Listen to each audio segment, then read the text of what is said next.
Sipas një vendimi të fundit të Departamentit Amerikan të Shtetit, është shpallur pezullimi i përkohshëm i përpunimit të vizave emigrimi për 75 vende, përfshirë edhe Malin e Zi. Ky vendim ka sjellë paqërtësi dhe shqetësim të qytetarët. Për të sqaruar se çfarë nënkupton ky pezullim dhe si ndikon konkretisht tek qytetarët e Malit të Zi, sjellim mendimin profesional të avokatit Angel Gojçaj. Departamenti i Shtetit Amerikan ka lëshuar një vendim me të cilën kanë pezulluar vizat emigruese, por jo edhe vizat e cilat kanë të bëjnë me cilat janë vizat turistike, vizat e biznesit, siç janë edhe vizat e studentave apo vizat e cilat janë për studime. Kështu që janë pezulluar për momentin të gjitha vizat cilat janë viza për migrim të përhershëm, por jo edhe vizat e cilat janë vizat siç janë vizat turistike. Është Mali i Zi përfshirë në këtë vendim dhe në çfarë mënyre? Mali i Zi është përfshirë në këtë vendim dhe në këto masa administrative, të cilat kanë për qëllim pezullimin e lëshimit të vizave migruese për një kohë të caktuar, do me thënë jo në mënyrë të përhershëm vetëm në kohë të caktuar, për arsye duke pas parasysh faktet të cilat janë sipas planeve dhe burimeve zyrtare të Departamentit të Shtetit Amerikan, kanë të bëjnë me problemin e financiar dhe migrator të sistemit social të Shteteve të Bashkuara të Amerikës, me qenë se me vite me radhë ka qenë i ngarkuar nga emigrantë të cilët kanë përbërë një farë barre financiare për dhe kanë kesh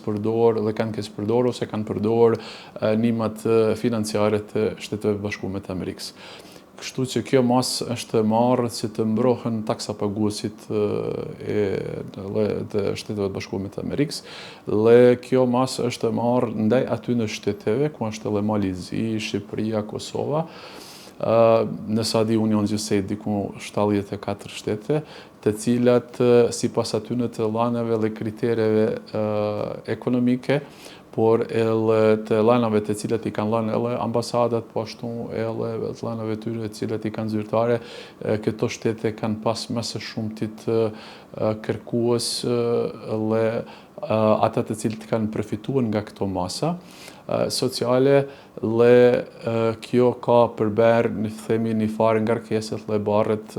më së shumtit nga këta në shtetas të këtyre shteteve të cilët janë përfshirë nga kjo masë, nuk po themi masë ndëshkuese, por një farë masë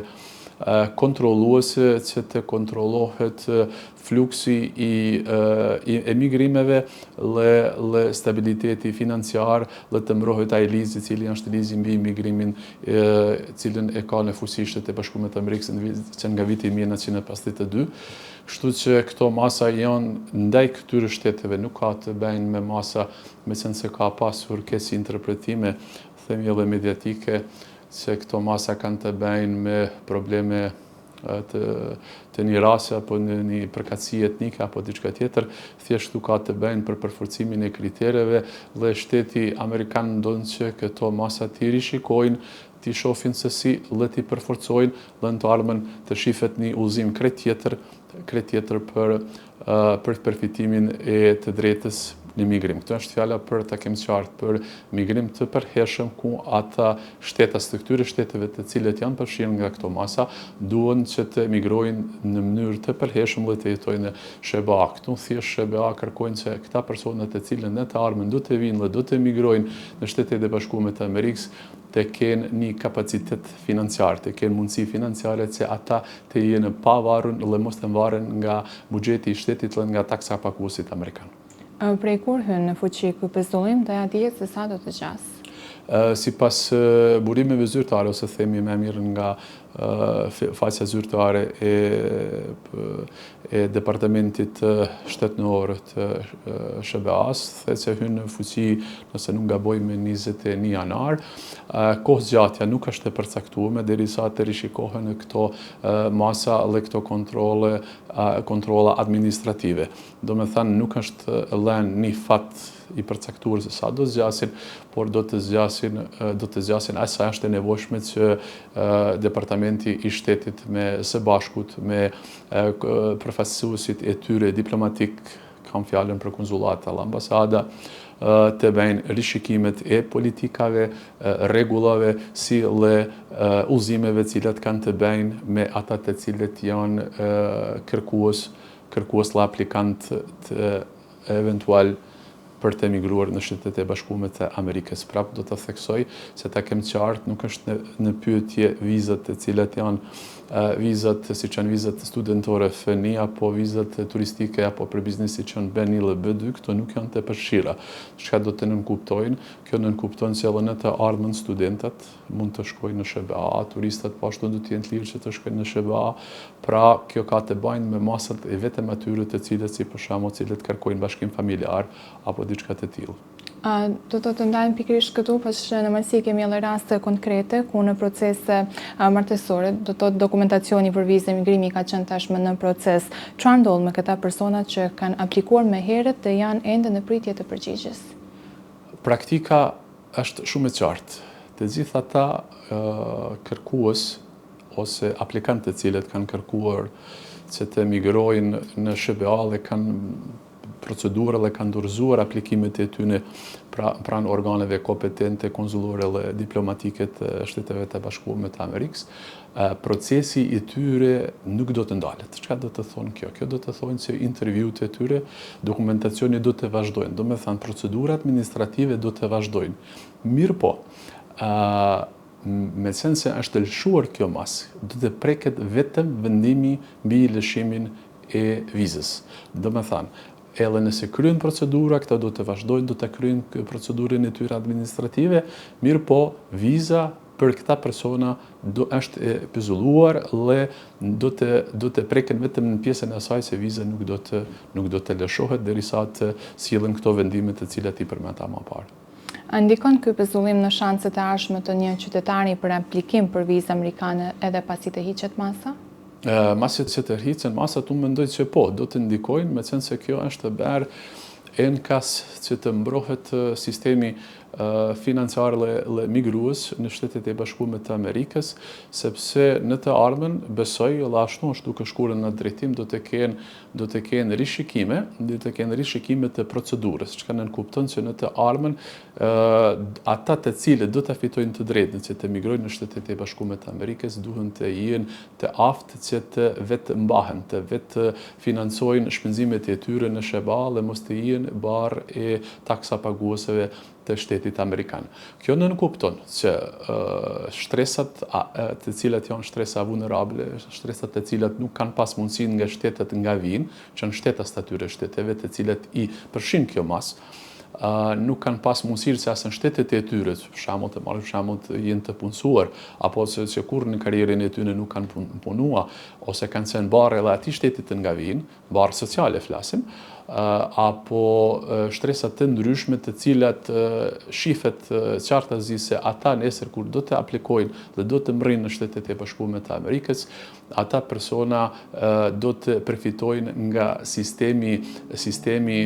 social që mundson ky lizi mbi imigrimin të Shteteve të Bashkuara.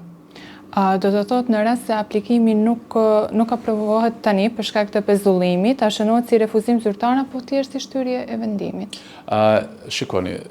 jem pak më i qartë me u kom prezizur në këtë pyetje tuaj. Aplikimet do të vazhdojnë. Aplikantët do të kenë drejt të vazhdojnë procedurën administrative të cilën e kanë filluar. Do me thënë këta nuk do të preken fare në procedurët e tyre aplikuese. Thjesht vizat edhe mas që ta përfundojnë procesin administrativ të tyre, ata që është kërkuar nga organet kompetente, atyre nuk do të lëshohet viza derisa të kryet këto procedura. Ata të cilët e kanë kryer procedurën, mendoj se nuk do të jenë të prekur, ata të cilët e kanë fituar vizën dhe janë proces që të ikin në SBA apo të cilët kanë mërrin, po ashtu nuk do të kenë pasoja. Këto masa mendoj unë, megjithëse ende të jemi shumë të qartë, këto masa ende as në nivelin e Shteteve të Bashkuara të Amerikës nuk janë përcaktuar se çka do të nënkuptojnë. Por thjesht unë jam të me bani farë kur nizet se çfarë drejtimit ka marrë kjo si të themi, kjo politika e migrimit kundrejt Shteteve të Bashkuara të Amerikës, domethënë thjesht është ai qëllimi që personat të cilët vinë në Shtetet e Bashkuara të Amerikës përmes këtij ligji të kësaj mundësisë që të migrojnë atje të jenë domethënë të jenë kompetent që në të ardhmen ata të punojnë, të veprojnë dhe të kontribuojnë shoqërisë dhe mos të jenë mbarë dhe ngarkesë e taksapaguesve që nesër do të jetojnë me ndihmë sociale në Shtetet e Bashkuara të Amerikës.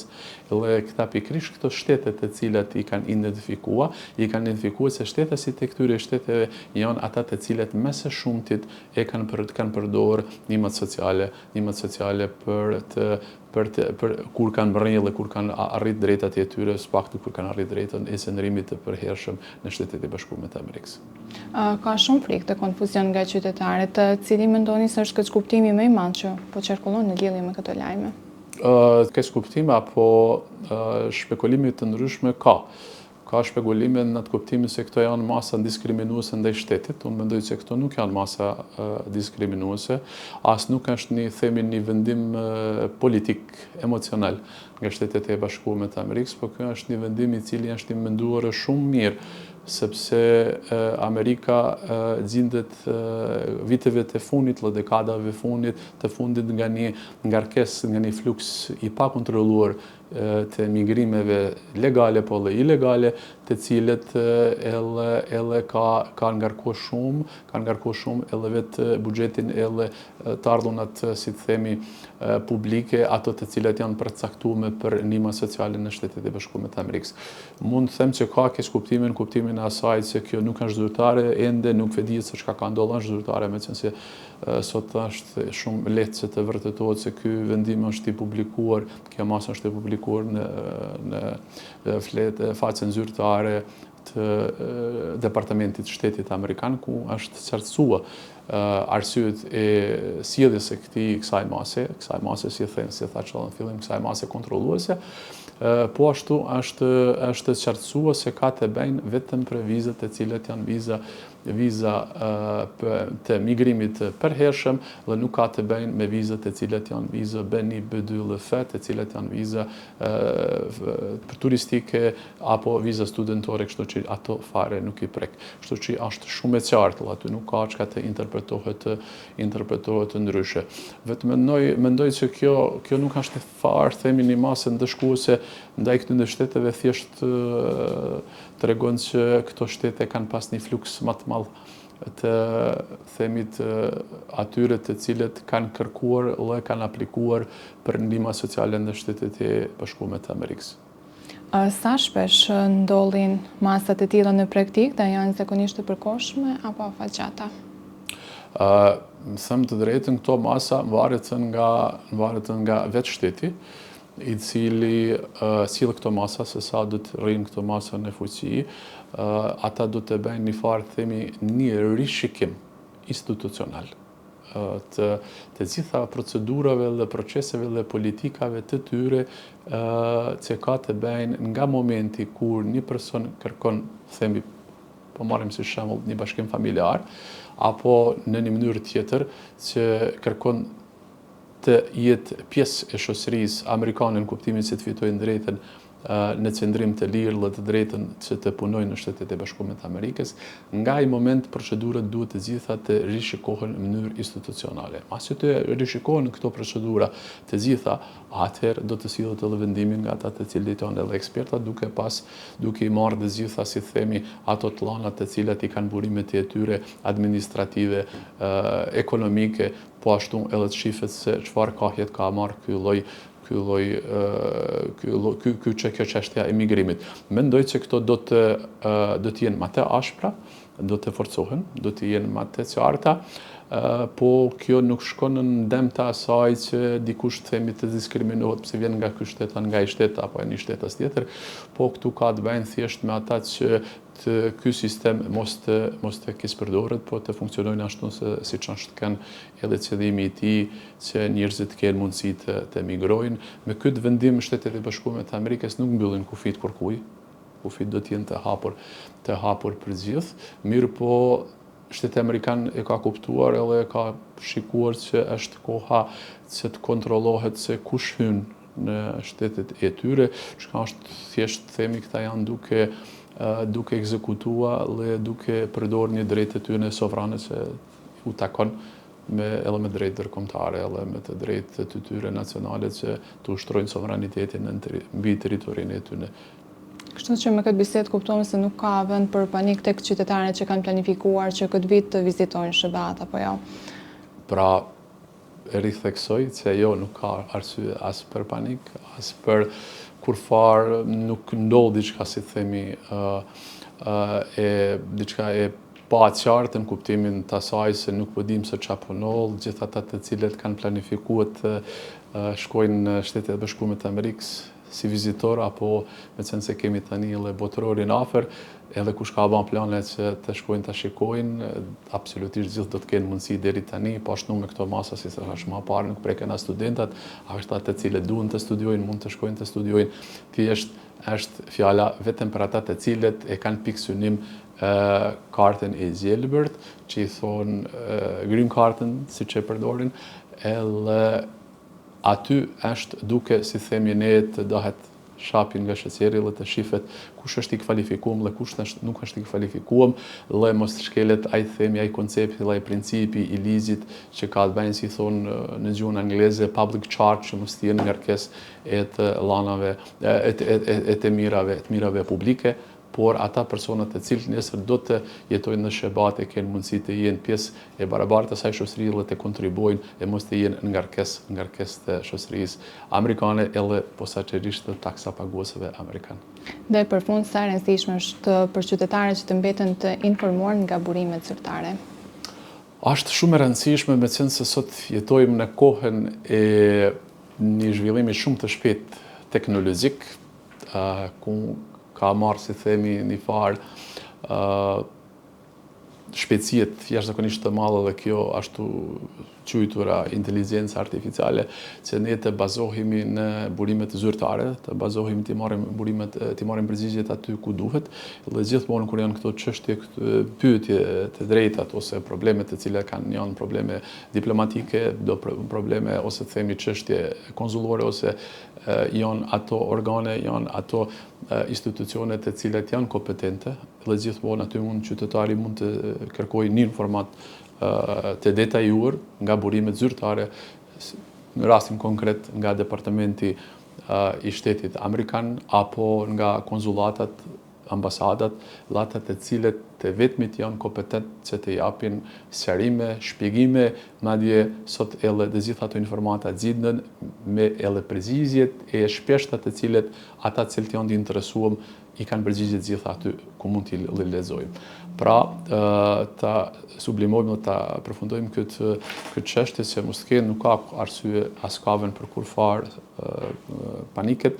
thjesht kjo është një masë institucionale për rishikimin e krejt procedurave për ata të cilët duan të migrojnë në Shtetet e Bashkuara të Amerikës, jo për ata të cilët duan të vizitojnë Shtetet e Bashkuara të Amerikës, jo për ata të cilët duan të studiojnë në Shtetet e Bashkuara të Amerikës, apo ata të cilët bëjnë biznes në Shtetet e Bashkuara të Amerikës, vetëm ata të cilët kanë pikë synim fitimin e kartës jeshile, green card, dhe kërkojnë që në të ardhmen të jetojnë në mënyrë të përhershme në Shtetet e Bashkuara të Amerikës. Do të theksoj edhe një çështje që të kam të qartë për ata të cilët kanë dy nështetësi. Nëse dikush ka një nështetësi të një shtetit të cilin nuk është e përfshirë në këto masa, ka mundësi që të thirret në nështetësinë e atij shtetit ku nuk është e përfshirë me ato masa. Do të thënë, këtu ka të bëjnë vetëm me ata shtetas të cilët janë përfshirë me këto masa të atyre shteteve nga e kanë, do të thënë, nështetësinë e tyre. Nëse një person ka nështetësinë e një shteti që është i përfshirë, do të thënë gjithmonë ka mundësi që të shkojnë përmes asaj nështetësie dhe të bëjnë aplikimin, dhe nuk do të preket edhe nëse ka nështetësinë e këtij shteti tjetër. Kjo është edhe sqaruar në faqen zyrtare të Departamentit të Shtetit Amerikan.